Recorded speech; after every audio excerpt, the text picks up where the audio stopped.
Women have been creating objects alongside of men since they both developed opposable thumbs. But female artists did not really exist for the art world until a few short decades ago.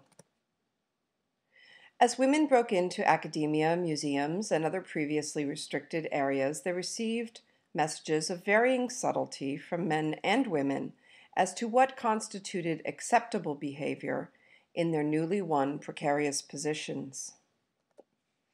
The parenting that men had always enjoyed alongside their art careers was not an option. There was simply no room to have a life when setting out to prove you were as dedicated to your work as any man.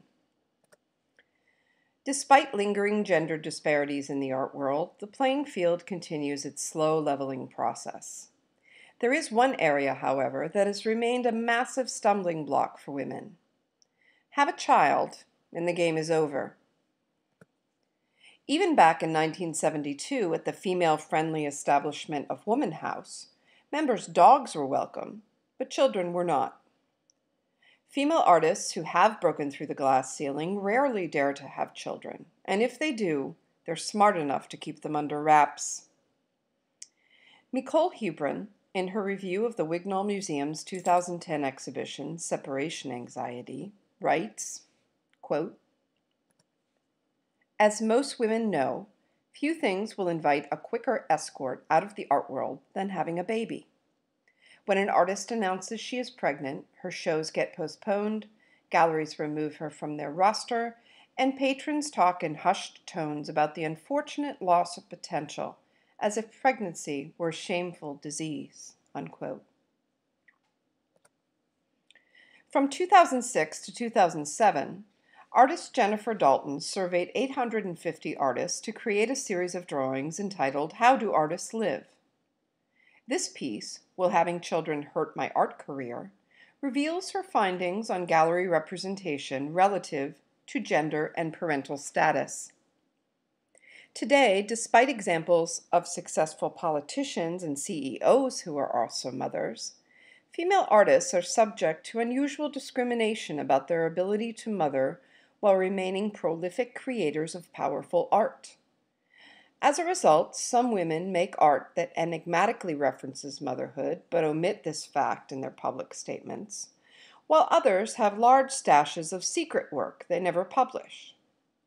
Finally, some women go through the profoundly life-altering process of becoming mothers while completely suppressing that fact in their professional oeuvre, maintaining artistic consistency to prove to everyone that nothing has changed. In Sharon Butler's article, Neo-Maternalism, Contemporary Artists' Approach to Motherhood, Butler states, quote, "The accepted wisdom among the first generation of feminist artists who disdain baby-making was that women who reproduce spend at least a year or two making idiosyncratic, excessively inward-looking baby art. And then, if they're lucky, eventually get their wits about them and return to their previous, more serious work." Unquote. While art historians have always noted the influence of life experience on the work of male artists, the powerful effect of motherhood has been ignored in these discussions of creative inspiration because it is an exclusively female phenomenon. Now, art making is a vocation, a way of life, which means that artists are constantly collecting information and gestating ideas wherever they might happen to be.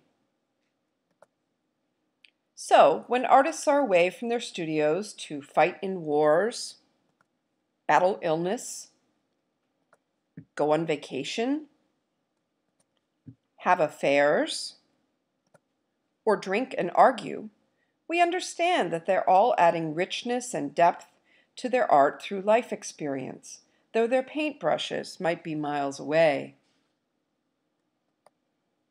Now, I think it's safe to say that a great deal of sensory and psychological input is being provided to a female artist when her body is hijacked by another living being growing inside of her. One who pushes her vital organs up into her chest, depletes her corporal resources, and alters her emotions, sleep cycles, taste in food, balance, and mobility. It's hard to deny that a commanding impression is left upon a body pushed to its limits through the excruciating pain of childbirth, followed by the miraculous generation of sustenance for another human life, and endurance through unimaginable fatigue. Beyond these dramatic physical transformations, the female artist's understanding and capacity for love expands beyond any previous comprehension. Her survival and killer instincts escalate and sharpen. Super empathic floodgates open, and there she stands. Legally, biologically, morally, and socially charged with keeping a tiny human being alive for the next few decades. In short, when speaking of powerful, indelible, and potentially inspiring challenges, motherhood should measure rather high on the Richter scale, dwarfing and trivializing most other life experiences. Even those who have never given birth have all been children and experienced the profound, highly charged emotions surrounding the roles of mother and child. Now, I believe it is precisely because of the monumentality of this experience that some might think it safer to ignore these vast chasms of emotion than to find a way to incorporate them into your work. But, despite this challenge and the potential for career suicide, lately, more women artists seem to be coming to the same conclusion. If you want to be true and honest in your work, after the intensely physical and emotionally transformative experience of a lifetime, how could you possibly make art about anything else?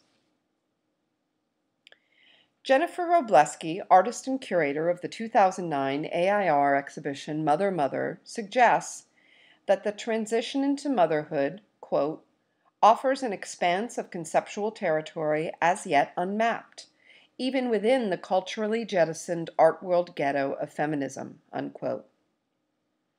It would appear that artist mothers are poised to make some of the most powerful art that the world has ever seen. What has been confounding the creation, release, and exposure of this work? I would suggest that it is our inability to reconcile traditional concepts of the good mother with our stereotype of the transgressive artist figure that has set up the limiting perception that these two vocations are essentially incompatible. The visual history of motherhood, like everything else, has been told by men, and following that unique, complex patriarchal paradigm, simultaneously idealized and trivialized. Since the beginning of time, women's capacity to create new life imbued them with an aura of great power and magic. Patriarchy's universal response to this fearsome power has always been the same: straightforward or convoluted efforts to control women's bodies. The concept of motherhood has been contained and packaged to the extent that any woman who strays from our concept of the good mother is severely chastised. No role is so sacred, yet commonplace, entrenched in religion, politics, and consumerism. No one wants to look at baby art because, based on society's ancient unidimensional concepts of motherhood, it will be stultifyingly predictable. Because when we think of mothers, we picture this, not this. And when we envision art made by mothers, we expect something like this, rather than this. The fact is, when women artists tell the truth about the complicated experiences of motherhood, addressing the topic with humor, depth, and sometimes shocking candor. We find that the vulnerability, rage, fear, ambivalence, and power inherent in the work has very little to do with soft focus paintings of sleeping cherubs. Fiber-based media is one of the most practical choices for artists who need both portability and the capacity to abruptly stop and start studio work in the early days of motherhood. More importantly, it carries historical and ritualistic meaning. Its protective, nurturing, and binding qualities make it the perfect conceptual vehicle for art evoking the complex nature of contemporary motherhood. In the mid-70s, Mary Kelly's groundbreaking and extensive postpartum document explored motherhood from a detached, conceptual perspective, including a few textile elements. Following her creation of The Dinner Party, artist Judy Chicago recognized that the vital imagery of motherhood, as told from a woman's perspective, was missing from Western art. So between 1980 and 1985, Chicago, along with 150 skilled craftswomen, created the Birth Project, although she never had any children herself. Contemporary artists' work about motherhood often begins with images of desire or longing, as many of them put motherhood off until their careers were established.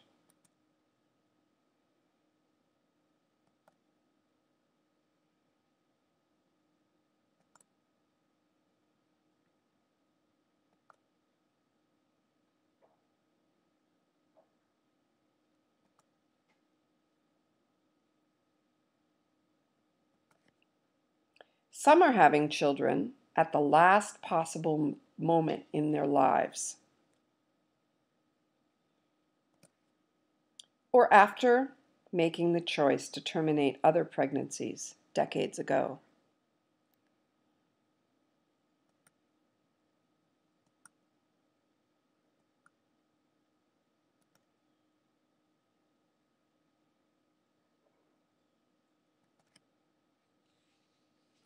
During the period of gestation, when your body is no longer simply your own, you are entrusted as the sole keeper of this unspeakably tremendous potential.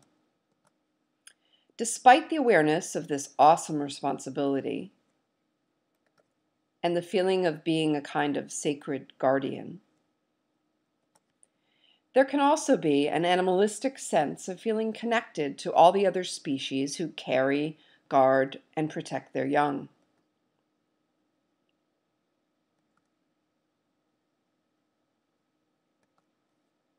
At the end of the longest 9 months you will ever experience, there is the waiting.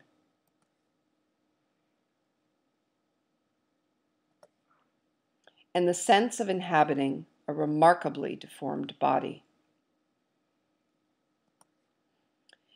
Inherent in this period of gestation and forever after is the potential for loss. The paralyzing specter hovering in the consciousness of every woman who has ever made the choice to carry a child.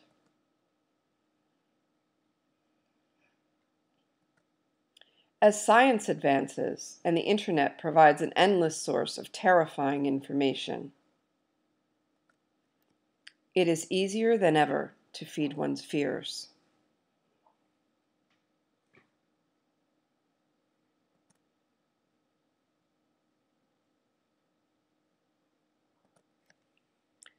The birthbed marks that moment when things will never be the same again. Instead of one person, now we are two. After breaking the bloodline that connected your bodies, the tiny until now hypothetical creature becomes real, and you can't put it back. You panic because you are not immediately experiencing that magical bond, and then one day you do feel it. Your heart has left your own body and is now out of your control, embedded in the tiny one you hold in your arms.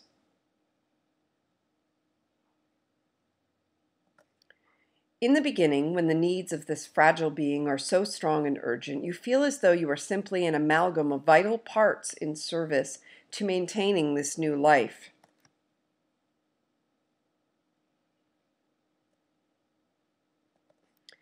There is a kind of absurdity involved in seeing familiar parts of your own body perform new and alien functions.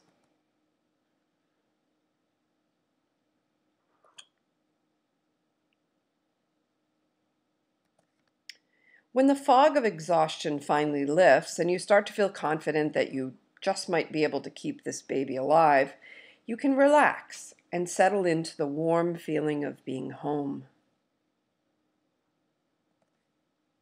But weaning, of course, is the first in a series of contractions in the amount of physical contact you will share.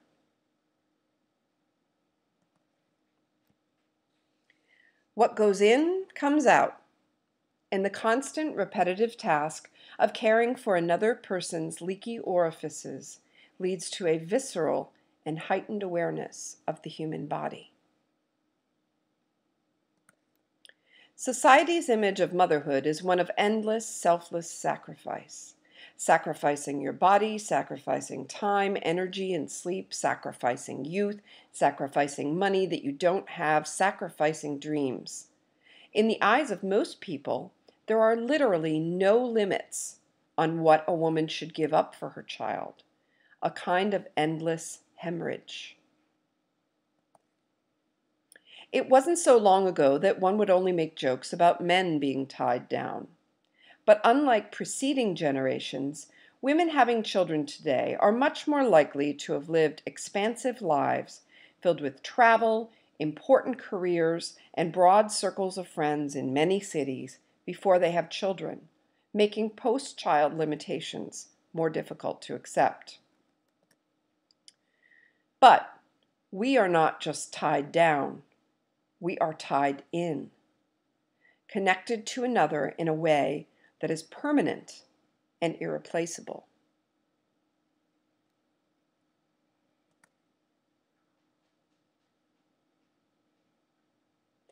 Our fears for ourselves are nothing compared to our fears for our children.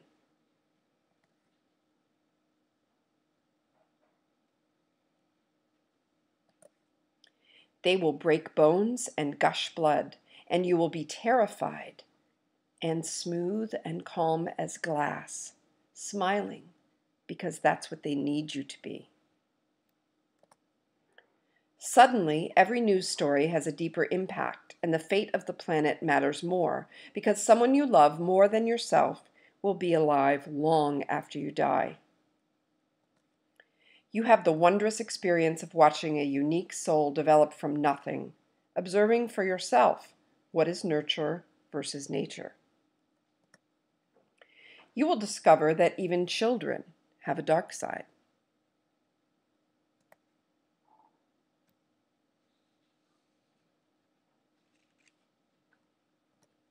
But so do you. And they will challenge you again and again, and some days you will break under the formidable pressure. That child will hold a mirror up to you and show you latent parts of yourself that you did not want to see, and you will think, what right have I, damaged as I am, to bring another life into this world and think that I could care for them and show them how to live? And you will hurt them in ways that you never intended and can never take back.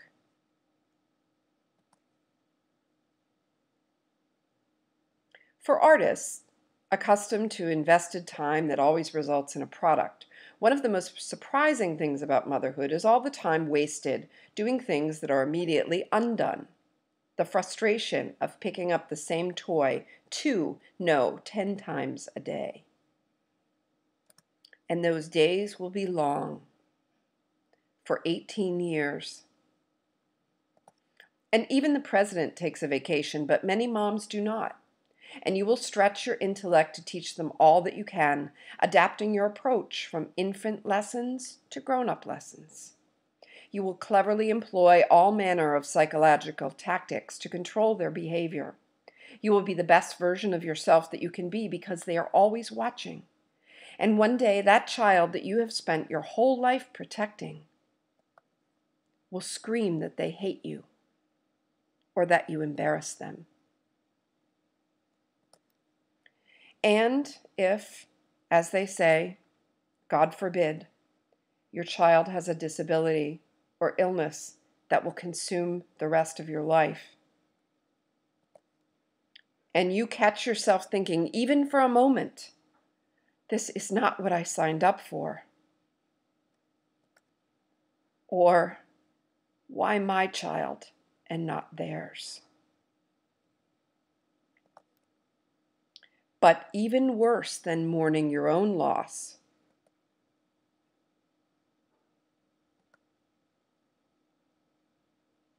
you realize that one day you will be gone.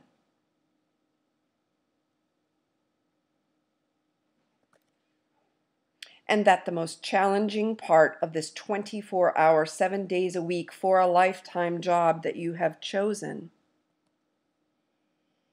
is teaching them to live without you. You're thinking about it from the day that they're born. How can I tell them everything they need to know so they will be okay? No, better than okay. Teach them how to discern and gather around them only the people who will love them and treat them well, those individuals who will take your place as the new most important people in their lives. And you will watch as along the way they make stupid mistakes. In an information age, when those mistakes will stick. And you will learn that there is absolutely nothing you can do to stop them from hurting themselves. And they will not listen.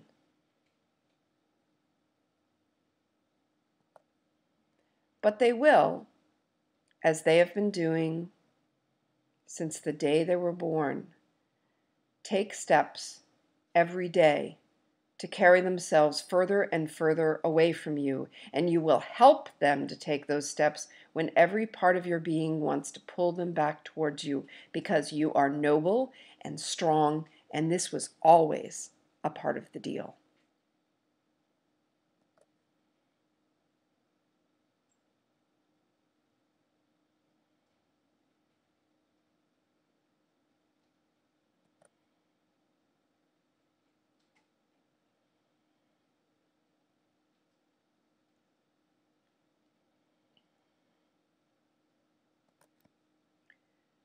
So don't tell us we have nothing important to say. Motherhood pushes your body to its visceral limits. It connects you to the earth, gives you a newfound understanding of the circle of life and death and other living beings, and it gives you access to superhuman reserves of courage, empathy, and endurance.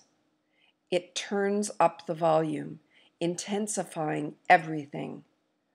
And this heightened awareness can make you a much more powerful artist than you ever were before. The taboo is lifting, not only through the efforts of women making the work, but through curators, critics, and collectors who recognize the vast, untapped potential of art that represents one of our most powerful and essential experiences as human beings. I thank the pioneers daring to support these efforts and bring them to light. And I thank you for listening.